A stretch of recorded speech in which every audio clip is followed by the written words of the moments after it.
My disability came about in 2007 after eating parrotfish. Ciguatera poisoning is very toxic and it affected my nervous system and paralysed every part of my body. I'm lucky I'm still alive. When Matati got ciguatera, he was taken to New Zealand where he lay in bed for 10 months. For the first few months he lay in a coma. When he awoke, he couldn't speak and had lost nearly all mobility.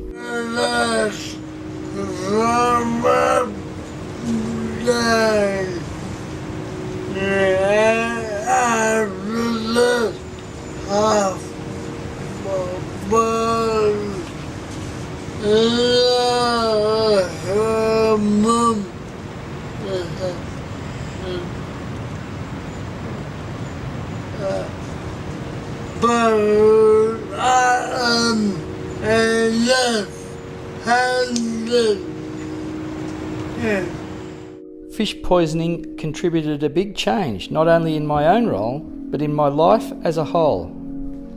But that hasn't stopped me. I am also a disability advocate. In recent years, I was an advocacy officer for the Cook Islands National Disability Council. In my work, I travelled to the outer islands to run workshops on the United Nations Convention on the Rights of Persons with Disabilities.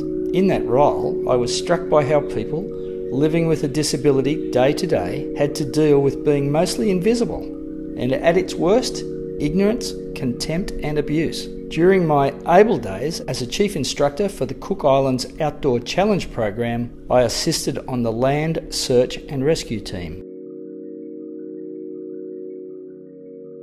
Now I use those talents and skills in disability advocacy for disaster risk reduction. Thank you, Matati, for sharing your story. Really shows us empowerment and the way he has been able to bring about change, and again highlighting the Convention on the Rights of Persons with Disabilities, Article 11, situations of risk and humanitarian assistance, emergencies. So let's read that and the convention as we talk about empowerment and CBR as a strategy to help us implement the CRPD. Thank you for giving me this opportunity to share with you my story.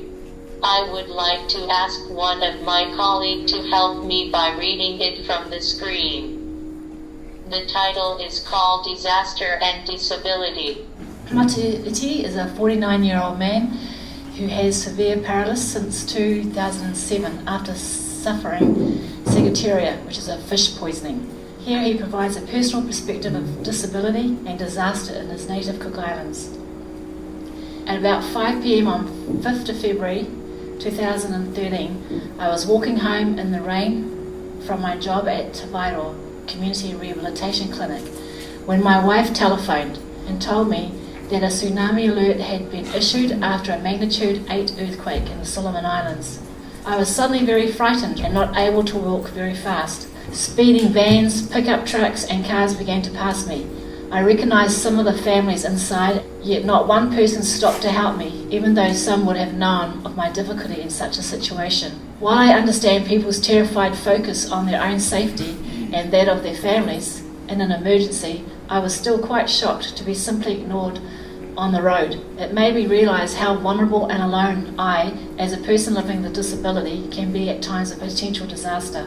Fortunately, the tsunami warning was cancelled, but not before I had suffered the terrible stress of fearing of being swept away at any moment.